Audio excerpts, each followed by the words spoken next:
തൃക്കണ്ണൂർ പൊയിലൂരിൽ steel bomb പൊട്ടി കുട്ടിക്ക് പരിക്ക്. പൊയിലൂരിൽ വാടകയ്ക്ക് താമസിക്കുന്ന ദമ്പതികളുടെ മകൻ മുഹമ്മദ് ഷഹദിനാണ് പരിക്കേറ്റത്. സ്റ്റീൽ ബോംബ് എങ്ങനെ കുട്ടിക്ക് ലഭിച്ചു എന്നതിൽ പോലീസ് അന്വേഷണം തുടങ്ങിയിട്ടുണ്ട്. പ്രതികരണത്തിലേക്ക് ആദ്യം. കുട്ടി ഓടിക്കൊണ്ട് വൈരം വിളിച്ച് വരുന്നതാണ് വന്ന് അതിനുശേഷം ഞാൻ ഇവിടെ വന്ന് ഒരു ഓട്ടോനെ വിളിച്ച് അപ്പോഴേക്ക് വേറെ ആൾക്കാരുണ്ട്, 2-3 ആളുണ്ട്. എല്ലാവരും കൂടി നമ്മളിങ്ങനെ കുട്ടീൻ്റെ ഉമ്മയും എല്ലാം കൂടി 2-3 കുഞ്ഞുങ്ങൾ എല്ലാം കൂടി വണ്ടിയിൽ ഓട്ടോയിലങ്ങ് തലശ്ശേരിയൊക്കെ കൂട്ടി. നല്ല പരിക്കാണ്. ഈ വെള്ളമൊന്നും ഇല്ല. ഇതൊരു 12 മണി കഴിഞ്ഞിട്ടുണ്ടാവും സുമാറ്. ഞാൻ അന്നേരം സമയം അത്ര കറക്റ്റായിട്ടൊന്നും നോക്കിയില്ല.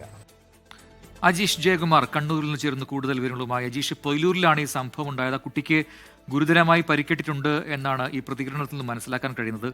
എന്ത് സംഭവിച്ചു എന്നാണ് അറിയുന്നത്? പ്രജന ഉച്ചയ്ക്ക് 2:30യോടെയാണ് ഈ സംഭവം നടക്കുന്നത്. പാനൂരിനടുത്തുള്ള വടക്കേ പൊയിലൂരിലാണ് ഈ സംഭവം. അവിടെ വാടകയ്ക്ക് താമസിക്കുന്ന കുടുംബമാണ്. അവിടെ 13-കാരനായ മുഹമ്മദ് ഷഹദിന്റെ ആണ് ഈ പരിക്കേറ്റിട്ടുള്ളത്. അവിടെ ഈ കുട്ടി മറ്റൊരാളോടൊപ്പം കളിക്കുന്നതിനിടയിലാണ് ഈ പൊട്ടിത്തെറി ഉണ്ടായതെന്നാണ് മനസ്സിലാക്കുന്നത്. ഉടൻ തന്നെ ഈ കുട്ടിയെ അടിയന്തര ശസ്ത്രക്രിയയ്ക്ക് വിധേയനാക്കി ആശുപത്രിയിൽ പ്രവേശിപ്പിച്ചു. കുട്ടിയുടെ ഇടതു കൈ ചിന്നിച്ചിതറിയ നിലയിലായിരുന്നു. 2 വിരലുകൾ മുറച്ചു മാറ്റിയതായിട്ടാണ് ലഭിക്കുന്ന വിവരം. ഈ സ്ഫോടനം നടന്ന സ്ഥലത്ത് കണ്ണൂരിൽ നിന്നെത്തിയ ബോംബ് സ്ക്വാഡ് പരിശോധന നടത്തിയിരുന്നു.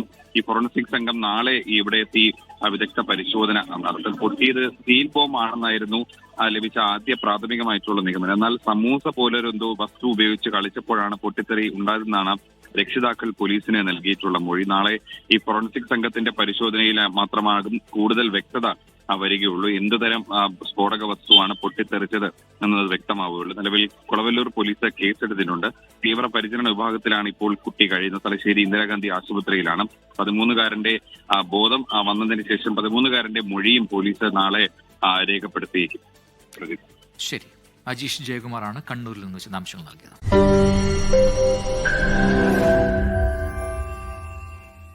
ലോകത്തെവിടെയായാലും ഏത് സമയത്തും 24 വാർത്തകളും ഓഗ്മെന്റഡ് റിയാലിറ്റി പാക്കേജുകളും എക്സ്പ്ലെയിനറുകളും വിശദമായി കാണാൻ ഞങ്ങളുടെ യൂട്യൂബ് ചാനൽ നിങ്ങൾക്ക് സബ്സ്ക്രൈബ് ചെയ്യാം.